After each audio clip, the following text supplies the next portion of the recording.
Hey everybody, this is Rob Zobski from Zobski Design. I'm coming to you live from the Buffalo Business and Banter podcast. I'll be speaking with local entrepreneurs to find out their mindsets, winning strategies, what makes them tick, and why they love our city. What's up everybody, this is Rob Zobski of the Buffalo Business and Banter podcast. Today I'm here with my boy Addison Henderson, writer, actor, director, producer. How you doing, brother? Good. I'm trying to think that you missed something.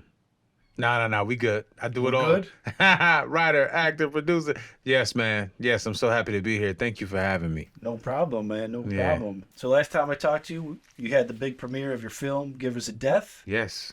Congratulations, my friend. Yeah, man. Amazing movie. Very gracious to be a little part of that. Yeah, you played a big part of it, man. No, like they say in the theater and in acting in general, there are no small roles. You played a major part of it, and we, besides what you did, we developed a friendship and a long-lasting friendship, which I see in the future as long as we both stay alive, my friend. And a creative partnership, and you, my brother, came along when I had just got into town. It was that January of 2019, and I would come back to shoot the movie. I didn't have any money. I'm raising money at this point. Yeah. And I don't know who it was. I had a fundraiser at JJ's joint. God rest his soul, JJ Alfieri, to raise money for the movie. And you were there taking photos, and you were like doing a great job, and we just started talking. And you created this whole thing for me with the Blade Runner image, and you made it move, and you did some animation on it. I was like, that's fresh. That's fresh. It made me feel like a real big movie star, man. Thank you, man. And then when, I saw you at the fundraiser, it was like kindred spirits, man. And we started, talking and became friends after that. And, listen, man. What you did during that whole process was truly amazing. And what you've been doing, thank you, since then has been great. And so, for me to be here sitting on your podcast talking to you, and you got so many great things happening, I feel very honored. Oh, man. Thank you. Yeah, for sure. That, man. I'm the one that feels honored. I was just talking about you and that exact story on the last podcast. We were talking about business. He was talking about doing free work. When you're starting out, it was Mark Madden that asked me if I wanted to shoot that. He was like, oh, Addison Henderson's in town. You want to shoot this? And I was giving examples of when I shot for free.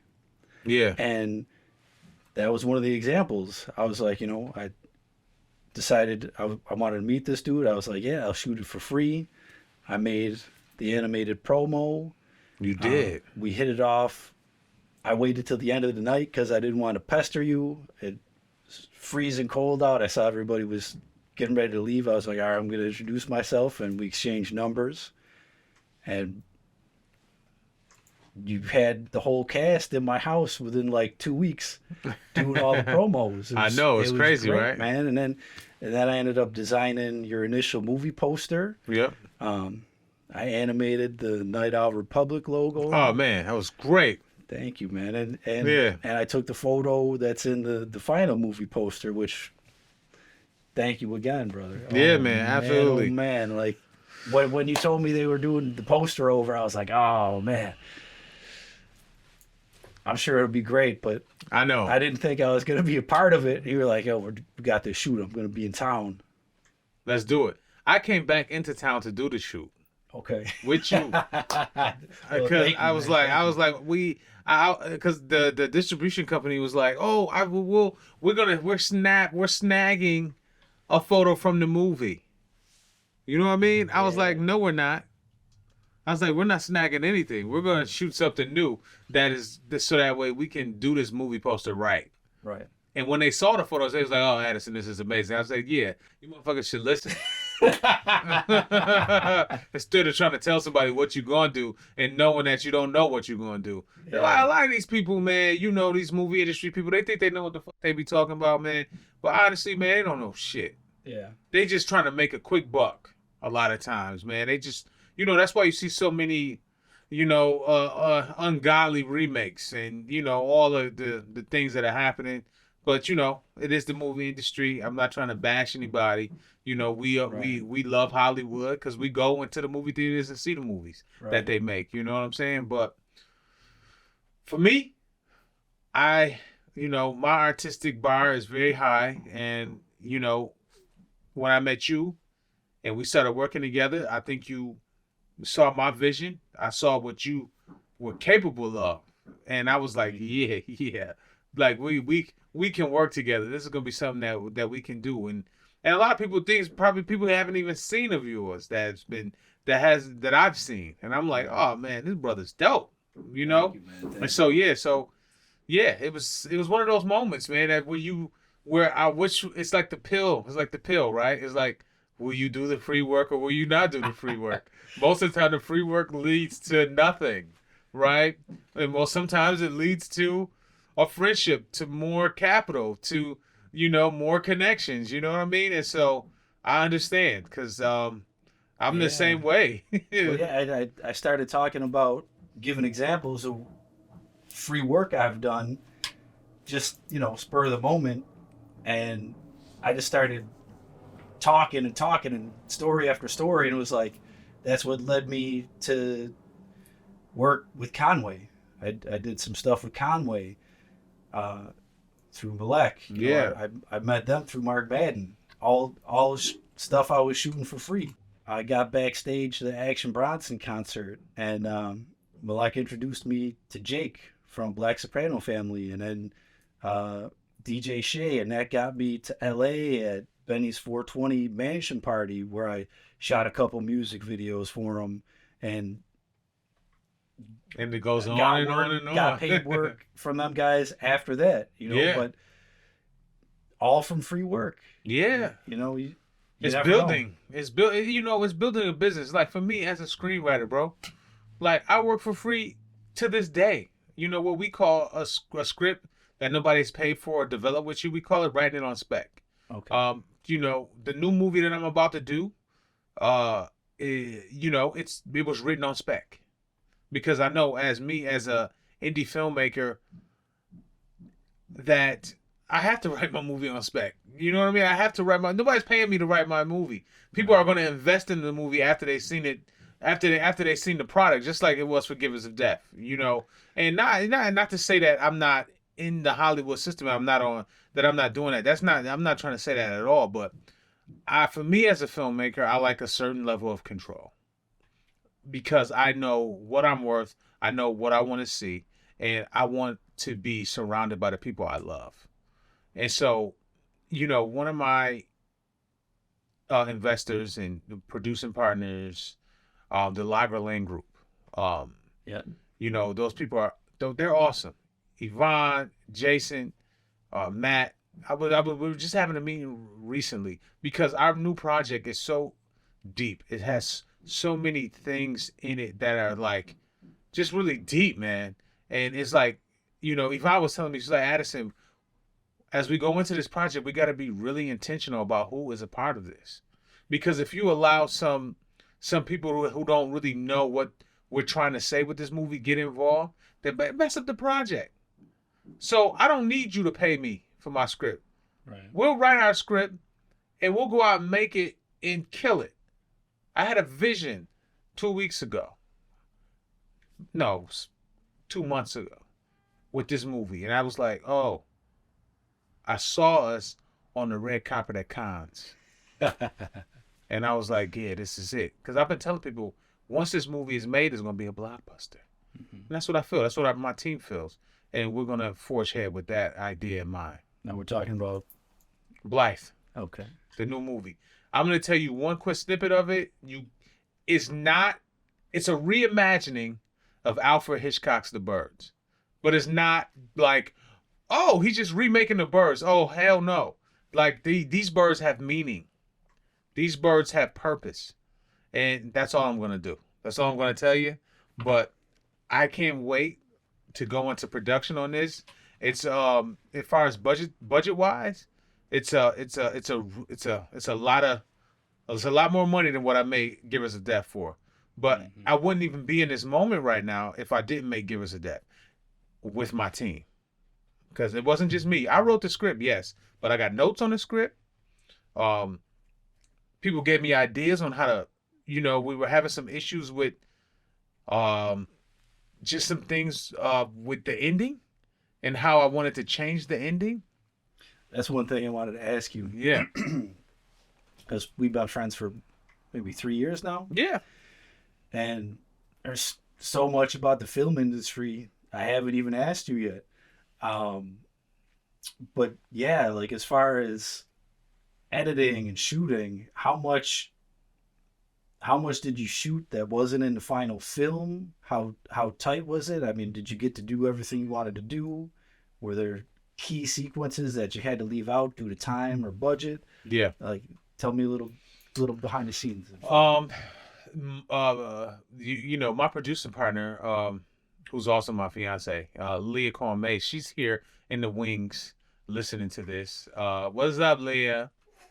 But she knew the script from the rooter to the tutor, from the beginning to the end, and all the changes. I will have to say, there weren't a ton of pages left on the cutting room floor.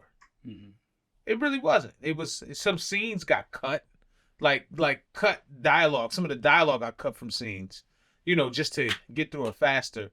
But there was one scene that with the Shadow Man that was a little in the script. It was beautiful in the script, but for the movie it would have been too overdone. So we had to cut it. We had to cut parts of that. The scene was still there, but just the dialogue and what the moment was cut. You know what I mean? And so we didn't leave too much stuff out of the movie. Okay. We were great. Yeah. You know what I'm saying? We were very much like lean and mean going in, and so to cut stuff out, it had to be cut. Now my editor, this is a Buffalo podcast. My editor, Evan Peace, over at D-Post, he was cutting the movie right along as we were shooting, because I had 2 days of pickup shots where I was seeing some of the scenes, and like there was one scene in particular, kind of like the opening of the movie, where I'm going to a character's house called Pig Nose, who is Pam Menges, a local actress who's freaking phenomenal. Pam is amazing. Yes. She's a wonderful human being. I had a blast with her at Oscars. Her Frank on the balcony. It's great. Yes. Go ahead. But she was, there was that scene, and so I lost when you said balcony. I started thinking about Oscars in the balcony. That's one of the most powerful scenes in the movie. Oh man, it really is. It's really powerful. And so we did that scene, and and when we shot it, the scene was great, but it was me exiting the house. I was like, I don't like the way that exit is, because it's the reveal of the Shadow Man. Right? Right. And so I was like, this reveal is second rate. It's a second rate reveal. We have to do this over. The reveal that you had was money, bro. I know, when they come out and with the sound. Yeah, and then the camera falls back and then you see the cape blowing in the wind. I was like, that's it right there. Like, that's how we reveal a character. Yeah, but not reveal. I mean, to me, it's just an amazing classic, bro. Like, there's so many key scenes, so deep. So, for anyone that hasn't seen it, it's an apocalyptic sci-fi thriller. That's just so deep on many levels. And thank you. When I saw it, we started hanging out. We were bonding, but we weren't super tight yet. And when I saw it, especially like the casket scene and that whole sequence, I was like, okay, I'm on the same page with this man right here. Like, I know what he's about. Yeah, I have a good idea. And but yeah, there's so many clutch dialogue like you and JJ, there's like three amazing dialogue exchanges, and I don't know. I mean, the movie's been out. The death scene with the knife. But there's still people that haven't seen it yet. Like it's one of those things as I continue to build my career. Buy that or watch it on Showtime right now. Showtime is on every streaming platform known to man. It's out in Europe all over the place. So yeah, man, it's really one of those things where as long as my career continues to build, it will become more of a cult classic because, I'm consider myself a nuanced, layered kind of person, and so, oh, excuse me, that's on the mic. I consider myself, I try to be nuanced and layered with things that I do, but not even that. I don't do that subconsciously. I like good art. My dad told me so many amazing stories, but they were very nuanced. They were very like spiritual. They had so many different elements to it. And so I think I gravitated towards that. And then not only that, working with people like Chadwick Boseman, seeing him at his craft, and he was very nuanced, very still, very giving as an actor. I learned a lot that got me ready for my moment. This moment. Your resume is ridiculous, man. Go through. I mean, you've made multiple short films yourself. Yeah. But your I made professional film career is ridiculous. Yeah, absolutely. Before I even, after acting and directing school in New York City at HB Studios, I went off and like did something that's totally opposite of what I was studying. I went off and made 2 feature documentaries, 2 award-winning feature documentaries. Both of them got worldwide distribution into millions of homes. So the first one was The Forgotten City. Yeah, man, it was just one of those movies that we still talk about. It's on Instagram, on the J Skis on Conway's page with the J Skis freestyle, and we were on there commenting and talking about The Forgotten City because he mentioned The Forgotten City and his freestyle. We were on there commenting and all that. It was great. And it was just like, the film is The Forgotten City, but the film won't be forgotten ever because it set up a whole language of the inner city. The Forgotten City was. It was our language. It was like, yo, this is what it's like to live from Buffalo. And it took 2 brothers, me and Corey, to do that. And then after that, it was just like, it's the city and people like me, we started to explode. We was like, okay, I want to be a filmmaker. Oh, we can do this as rappers. It wasn't like they just started rapping after seeing my movie. They was already rapping. But I was just like, we saw the possibilities. You know what I mean? That we could make it, that we could do something. And so that movie really did a lot for me, not only just career-wise, but as a leader, as somebody that's really a part of the community, and not just the Buffalo community, the film community at whole, and the community of filmmakers that look like me. Because not only do when I go talk about my films, and as I'm promoting Givers of Death, and I'm on all these different things being interviewed, I try to be as inspirational as possible.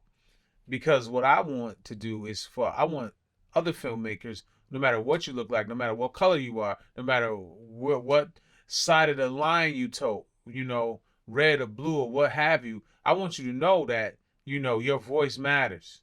Right. What you have to say matters. Say it.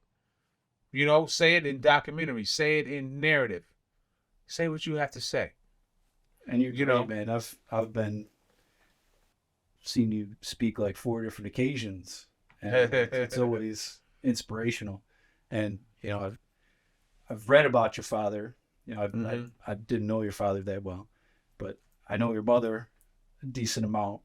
Yeah. And man, like I assumed you got most of that from your father, just reading about him, but knowing your mother, I mean, they're both dynamic. Yeah, so I'm like, oh, this guy is he was raised to you know what? Yes. Be a powerful speaker. Yeah, I think I absolutely was. Now that I think about it and look back on it, and just even hear you say that, watching both of my parents and watching my father, he was community based, but also he was a great storyteller, and the ups and the downs in his voice when he would tell stories and the this and the that. You know, I would be like a little kid listening to him enthralled, like trying to, oh my God, tell me some more. When he'd be like, no, to be continued.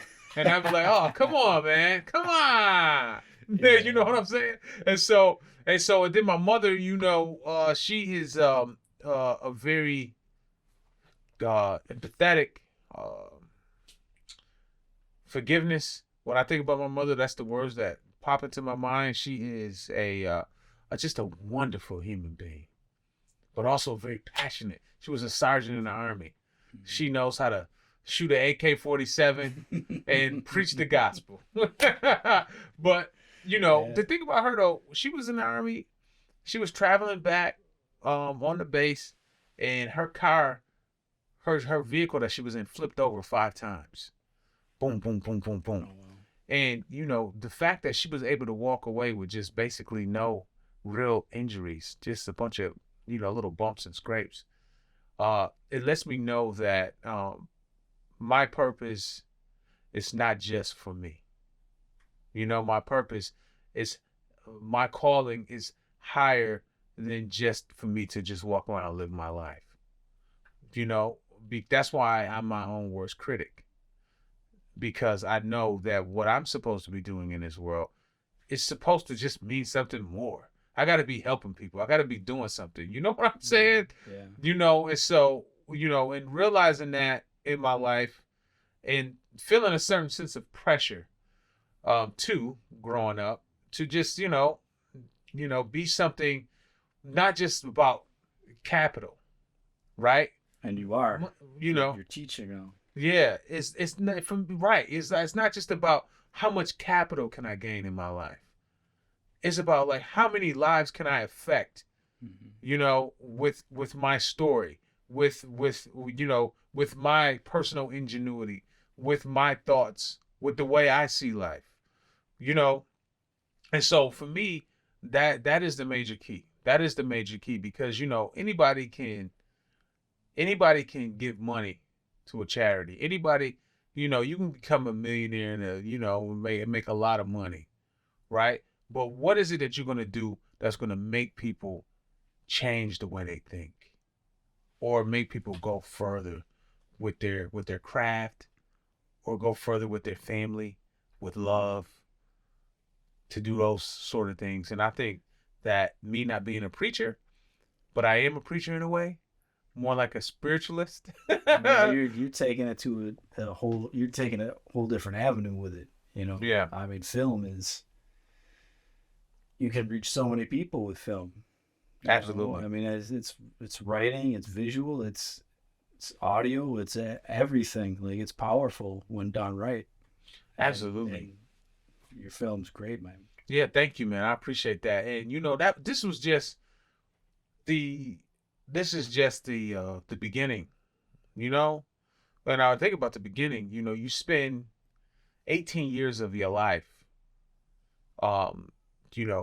living with your parents, you going to school, doing the things that you're supposed to do as an American citizen, And so I sometimes I look back at those times and I'm like, that wasn't me. I wasn't in control necessarily of my full being. Right. And so those years are those years. So from 21 until, from the 20s until the day I perish are like fully, those are my years in the monastery, kind of, so to speak, like learning and becoming a human being. You know what I'm saying? With a moral standing. You know what I mean? That's the great thing about getting old, man. Like, I mean, the older I get, I look at my younger self and I'm like, who the hell was that guy? Like, I'm so proud of who I am right now. And you only get that through experience. Yeah. Yeah, that's so true. It's a powerful thing. It's so true. And for a long time, my sister is 10 years younger than me, right? I used to tell her, you can't do this because of this. You can't do this because of that. But then I had to realize, I was like, she can hear all that shit if she, all that. But the only way she's going to learn is by experiencing some things. There's only so much advice you can take before you got to experience some heartbreak, experience some failures, to actually get the shit right. Yeah. Because that's a part of life, right? Failing is a part of succeeding. To succeed, you have to fail, especially in this industry. In my opinion, you got to feel pretty awful sometimes to. It's just like working out, man. It's just like working out and hitting the weights, and your muscles are sore. Mm-hmm. You got to do that to your brain, and it builds you up into a stronger version of yourself as long as you keep going and don't give up. Yeah, man. I tell you, I used to study with Bobby Moresco in L.A. Bobby Moresco was one of the co-writers of the movie Crash, and he won an Oscar for writing. And I used to go every Saturday morning to his workshop.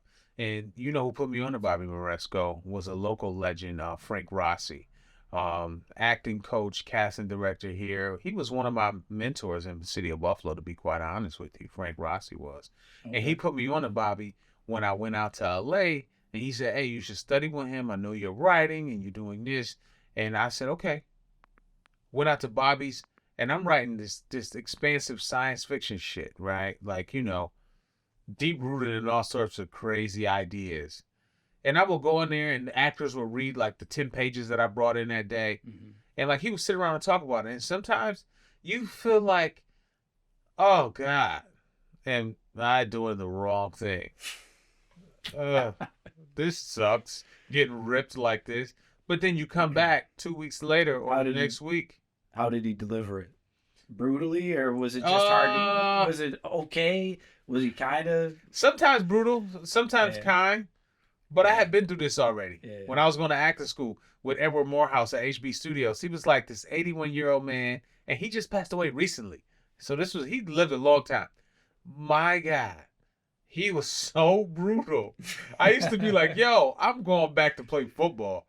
I'm going to USFL or something. Like, you know what I mean? I'm like, I need to go back and play football. You know what I'm saying? But I stuck with it. And I just remember one day I had performed this scene in his class. And he came up to me. He said, Addison, look, I want you to be in my workshop. I want you to be in my workshop class where you direct and act in a play. And that was the moment that changed my life. This brutal white guy was kicking my ass for a year. Then he tells me, yo, I want you, your work is maturing. I need you to come be in his workshop. That's great. And it changed my life. I realized I can do both. I can act and direct at the same time and do them efficiently. So yeah. How did you manage that, man? How did you manage wearing all those hats with this? This film? Yes. Oh, yeah. How did I manage wearing all those hats with this film? I'll tell you. I was afforded,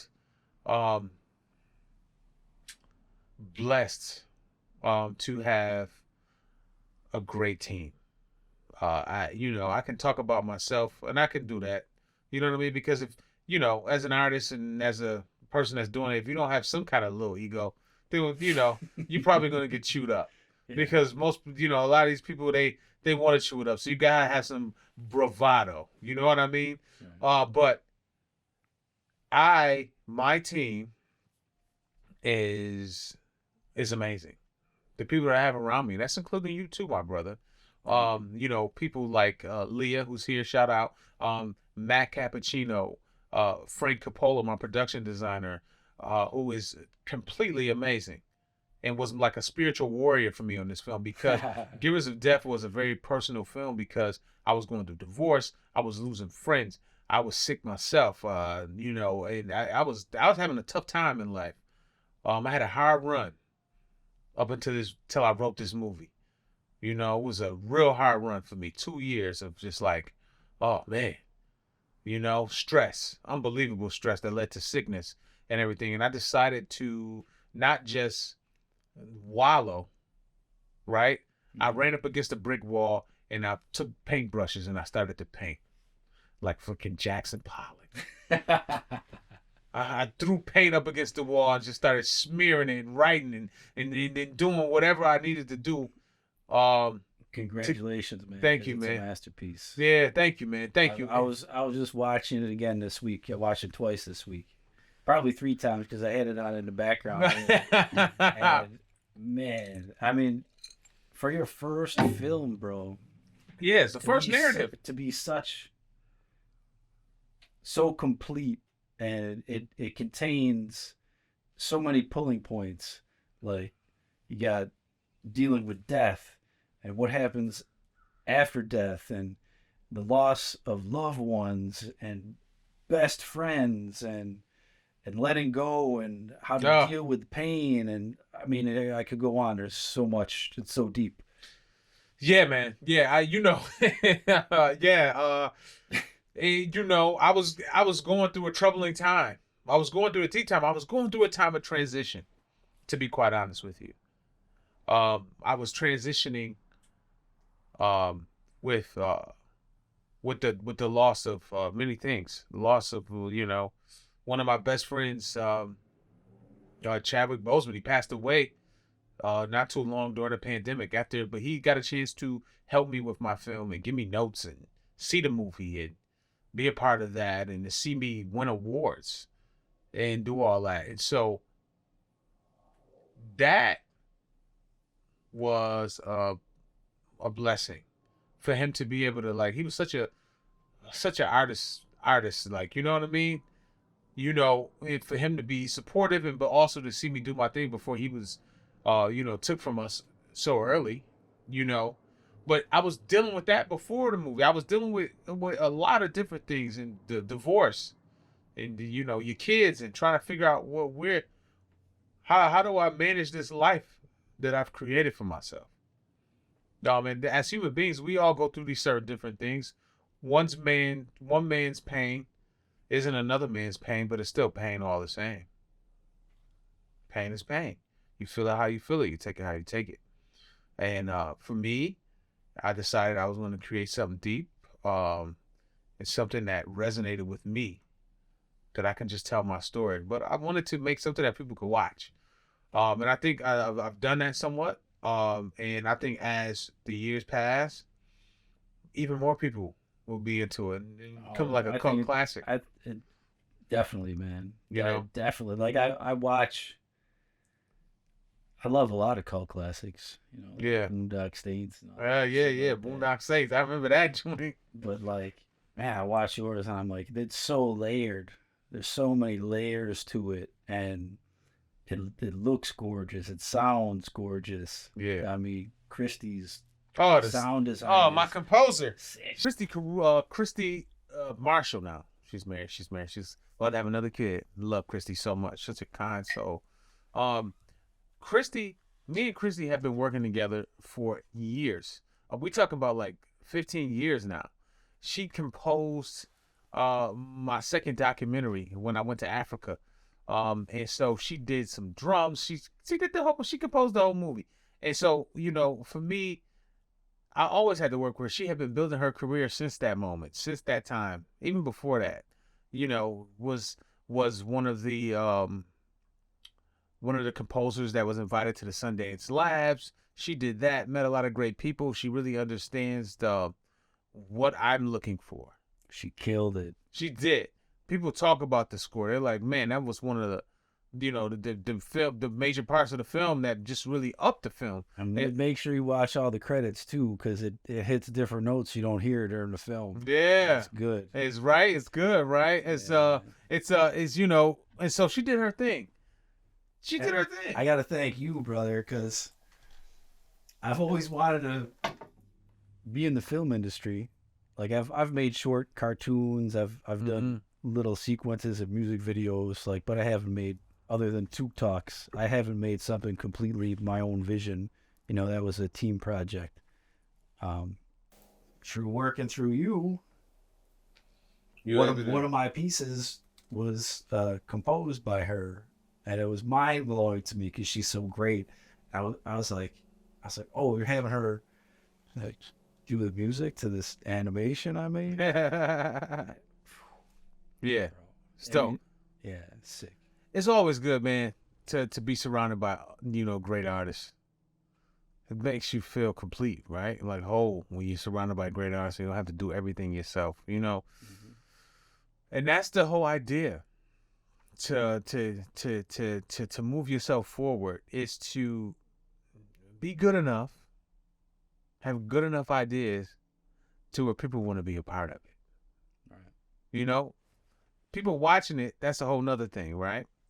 But to have people that come together to say, oh, it's a cool idea. I want to be a part of this idea. And have like great artists be a part of it. Like that's when it's just like, that's when the work becomes a playground. You know, because we're just glorified kids playing on the playground when we make movies. Yeah, man. I met Frank, one of your events, and like, oh, you got to meet Frank, and you disappeared like 3 seconds later. So I'm not usually a shy guy at all. So we start talking, and immediately I was like, oh, this dude, Kendrick.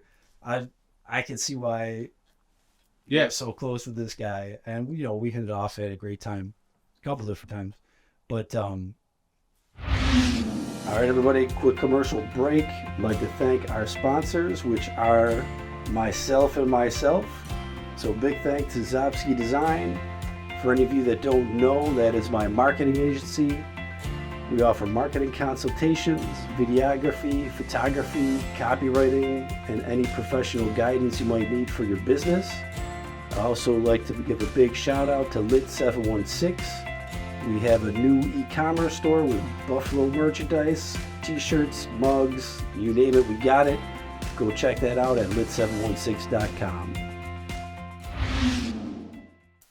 I know you're short on time, brother. This is a business podcast. Yeah.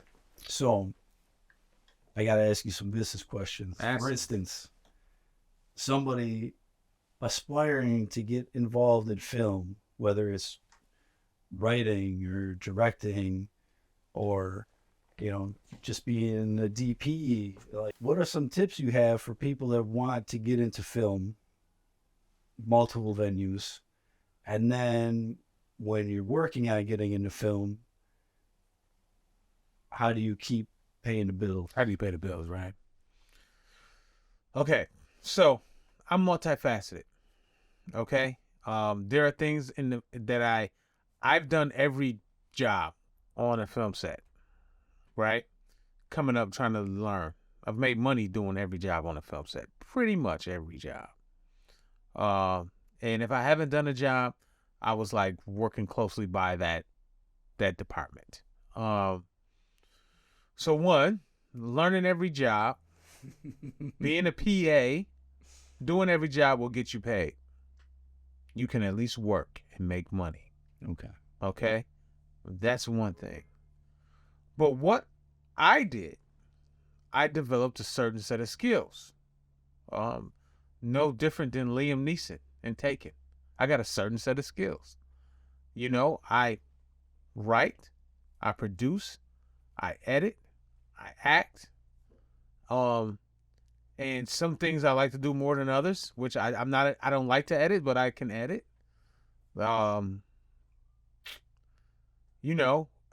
so, like, for instance, like when I got finished with my film, but the pandemic hit and we're searching for distribution, right? But I'm also an editor and producer. So what did I do? And I got a call. Somebody called Leah, actually, and said, hey, we're trying to make this movie during the pandemic.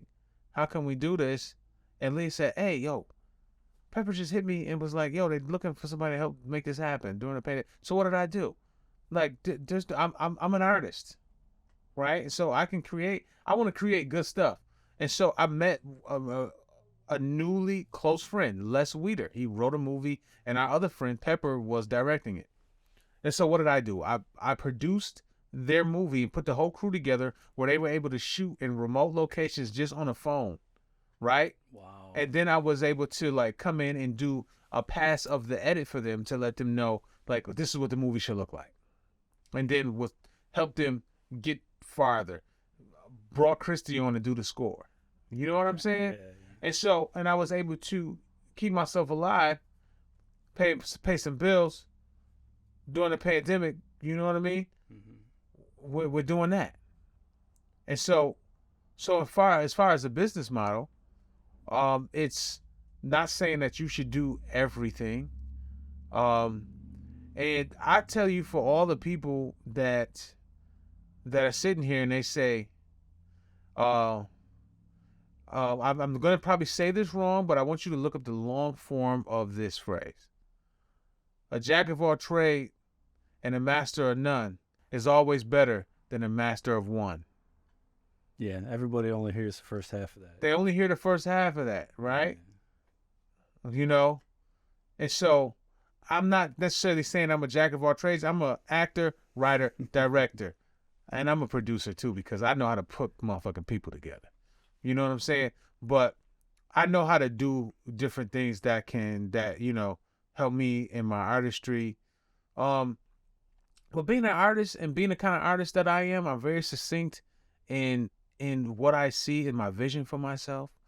So it doesn't come without its toil. It doesn't come without, some struggles, because, and I've told you before, I've had some exceptional years, where money and funds were abundant, and I've had some lean years, and and I had to take that in balance.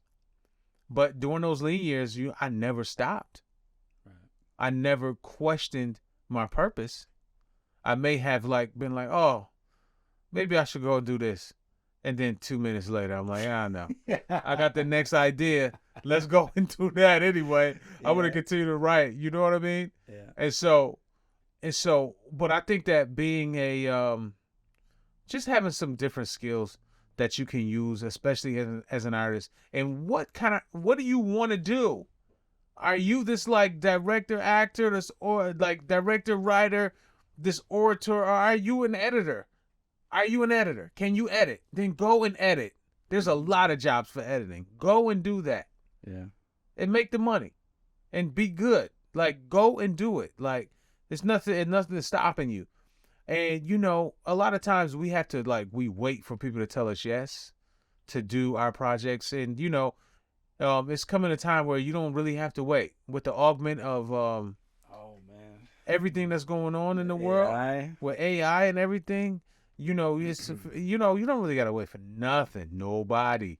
With social media, you can make money Mafi, Leah, she's big on a TikTok, right? She had a video that she posted a month ago about the story that she had, and she used it on TikTok, and next thing you know, she had 3 million views. No shit. Yeah, in 3 days, she had 3 million views, and I was like, oh, she had a video go viral. But this is the world we live in. That's crazy. My daughter makes videos with I share custody with my ex-wife, and she has a page. She has her own little page, that we monitor. But she's always making videos. Oh, I want to do this, I want to do that, acting, playing all these characters. For me, some cool effects, and you can do a lot on that. That's what I'm saying. It's either you evolve, or you become a dinosaur. I'm gonna evolve, baby. Wait till you see some of this AI stuff, bro. I know. Well, I know you've seen some of it. I've seen some of it. You gotta show me some of yours. Yeah, I will. It's interesting, man. It's interesting. Because at the end of the day, the visuals are dope. But in terms of the writing aspect, though, I'm going to tell you this much, though. Ain't no machine going to be able to tell me how to write my action and my scripts and make my dialogue as good. You're not going to do it. Because you're just not going to do it. Because I'll write stuff about you, AI. It'll make something average. Average. It'll make something better than somebody that's dog shit. Mm-hmm. But it's not going to make anything that's going to fill seats. Exactly. In my opinion. Yeah, I don't disagree with you. Yeah, so that's it, man. Using your art to also pay your bills, using your art to make your dreams come true. But you got to pay your bills along the way. Yes, you do. Yeah. Couple more questions, my friend. Yeah. Blue cheese or ranch? Blue cheese all day. And then, at the stores, and some of these restaurants, in LA, they give you watered down ranch. And I'll be like, what in the holy hell is this? I'll be like, oh, please. Yeah. No, blue cheese all day. All right. You're from Buffalo.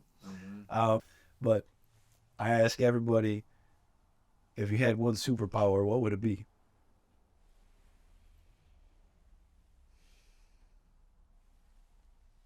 Okay. I oftentimes have delusions of delusions, and I'll be just doing something, and I'm just like, yo, if I was Superman, right? I would just go to all the places that have nuclear weapons that can destroy the world, and I would just destroy all of them. I would go around and destroy all the nuclear weapons, all across the whole world. That's a And good so one. and so everybody would be on the same plane. So everybody wouldn't be scaring each other into World War III and World War IV and all this bullshit. I would destroy all the nuclear weapons and be like, okay, what are we gonna do now? We gonna talk? Yeah. Or are we just gonna threaten each other? Yeah. You know what I mean? So if I could have the powers of Superman, I know that's not just one power, because he can he has the X-ray vision. You're actually the smartest answer yet, because you're the only one that said Superman. And now that I think about it, Superman, that dude cheats, man. He's got every superpower. He does. That's what I'm saying. There's only a couple he doesn't have. I know. So yeah, that's a great answer. Yeah. So that's what I would do. I want to destroy all those nuclear weapons and get us all, get everybody back to talking. Like, That okay, would be ideal. you know what I mean? Like, that's what I like. I like to sit around and talk. And if we agree to disagree, that's fine by me. But at least we agree to disagree by having a conversation. Absolutely. You know what I mean? Last question. That could be two questions. Okay. When you're back in Buffalo, what do you like to do? What makes Buffalo stand out to you? What do you like to come home to? What makes you feel at home in Buffalo? Like, what makes it feel home? Okay. Buffalo is my home, right? So that means I have family and friends here. So that is, without a doubt, the most important thing to me. My mother, my son, my sister, my nana, they're all here. And so when I come home, I know that they are the most important aspects of this place. But for me, the water, the downtown area, all that down there makes Buffalo to me. I spent my whole life downtown, going to the waterfront, walking along the rocks, eating the ice cream, the soft serve with sprinkles. You know what I'm saying? The chicken wings, I spent my kids all the time. Yeah, I spent my whole life, my whole summers doing this. Like, I was just telling Lee, I was like, sometimes you be in the winter in Buffalo and you just can't wait for the weather to break. And just so you can go down by the water and just kind of hang out. Yeah. And just be like, yes, it's good weather out here. You know what I'm saying? And so, but for me, it's really my family and my friends that makes Buffalo. And I've lost some people, I've gained some people. And the universe has blessed me to be able to really find people along my journey, not only outside of Buffalo and in Los Angeles and all across the world, but the universe has blessed me to find people in Buffalo that continue to want me to come back here. People like you, people like Frank Coppola, people like Matt Cappuccino. You know what I mean? People like Sheila Brown over at WUFO. The African American Corridor coming up. The place, my church, my father was the curator of a museum that saved the church. The Nass House, that's a museum that I used to live in. We saved it from demolition. You know what I'm saying?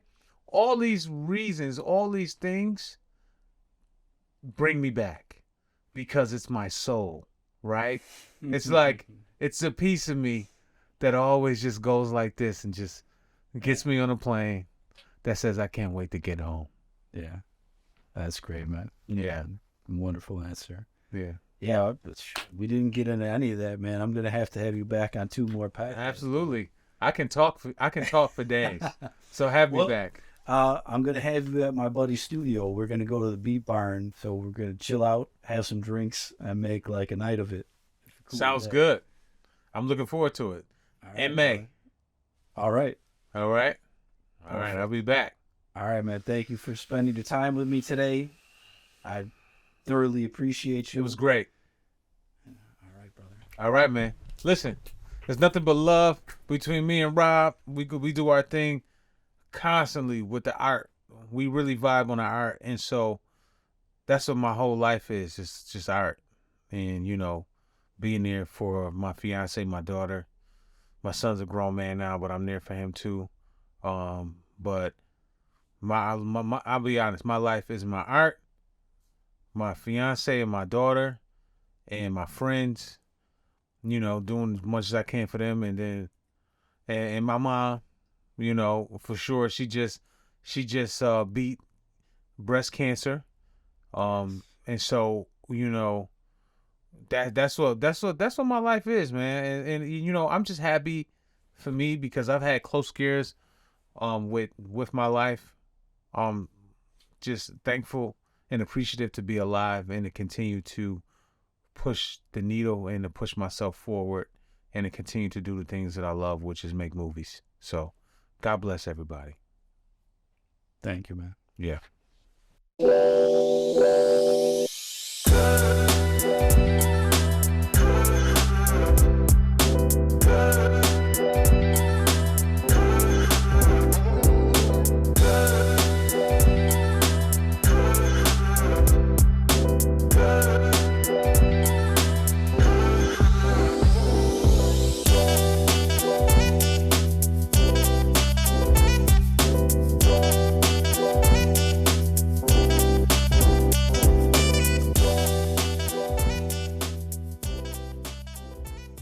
All right, everybody, that is all we got for the Buffalo Business and Banter podcast.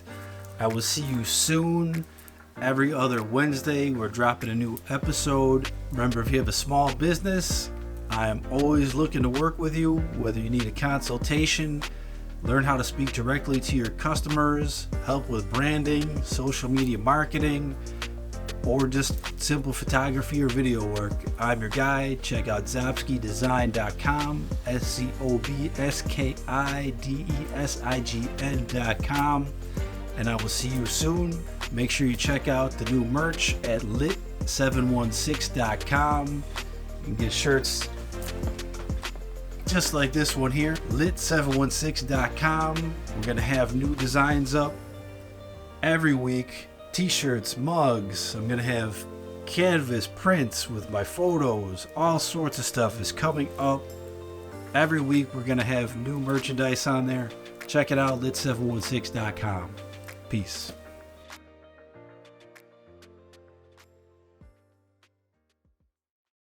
That old bastard works. He sat there. But that shit. But I ate a steak last night. I ate a steak Why? in a year. Oh yeah? Oh man, the steak was fantastic. I woke up this morning, my stomach was hurting.